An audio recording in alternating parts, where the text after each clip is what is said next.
Hello, and welcome to another Megan's Minute. I'm your host, Megan Lavin, owner of the allergy-friendly recipe site, allergyawesomeness.com. And together with Allergic Living, we discuss topics that affect those living with food allergies. As this is the close of yet another year, I want to talk today about goals that I personally have for the upcoming year.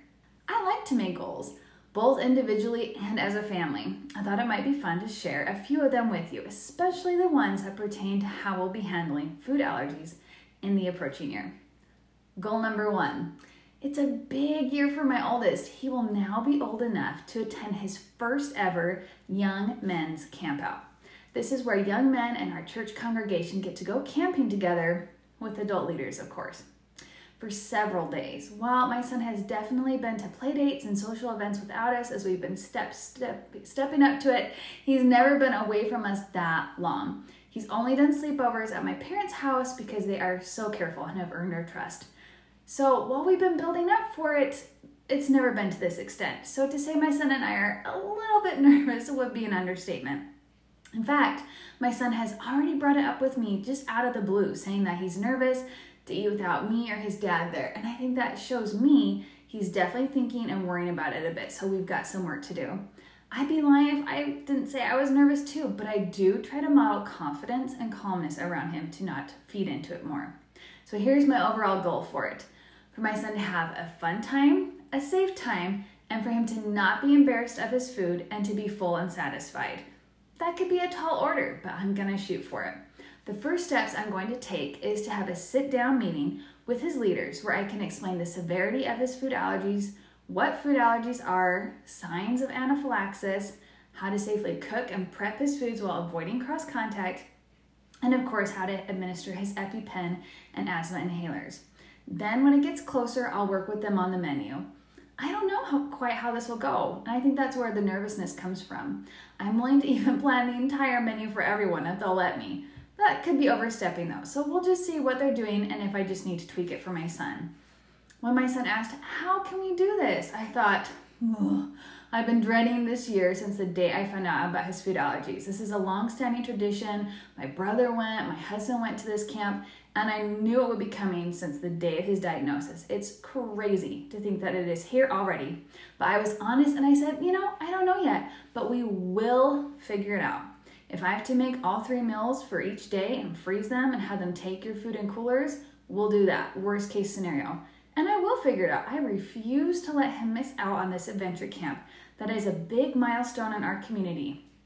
I'll be sure to keep you guys posted as we prep and get ready for it this summer and do a follow-up, so I'll be watching for that. Goal number 2, my son, my oldest, recently passed his baked egg challenge. My goal with him is to progress and get his egg tolerance to be able to do a scrambled egg challenge a year from his original baked egg passing. So give us a year to build up to it. So it'll be this coming fall. I'd really love to see him be able to do like French toast and scrambled eggs, so fingers crossed. Goal number 3, I really hope my son can also try a baked milk challenge. We're big oral challenge fans. He's to the age where a lot of kids his age who have had milk allergies can start to grow out of the milk allergy. So we'll see if he falls in that range.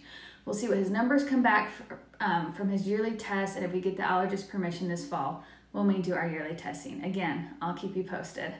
Goal number 4, I would love for my younger son who has allergies to peanuts and tree nuts to outgrow another nut. So far he's outgrown hazelnut, walnuts, and almonds. And before you ask, because I know it's coming, we have not done any kind of desensitization or OIT. We just seem to be lucking out, and I pray our luck continues. Now, could this be wishful thinking? Sure, but I don't think it hurts to put it out in the universe and hope for the best. Goal number 5, have another school year without anaphylaxis and keep up a good working relationship with my son's teachers and school. That takes year-round effort. Goal number 6, to not be led by fear. It is so easy to let fear rule our lives. And it's something you constantly have to bat away. It's like that annoying gnat, It's something that we have to be conscious of and fight against. Yes, anaphylaxis is scary, but so is living a life that is so pared down and in a bubble that it's not really a life. I find that finding the middle ground of doing your research ahead of time and being prepared and still living your life helps balance it. Life is beautiful and wonderful. I want to continue to look at it that way and not let food allergies rule it or color it too much for me. Goal number 7, continue to find new and delicious recipes to share with all of you on my recipe site. I always have a big editorial calendar of recipes I want to try and things I want to figure out so that we can all enjoy a more varied diet. Stay tuned for some really fun recipes this upcoming year.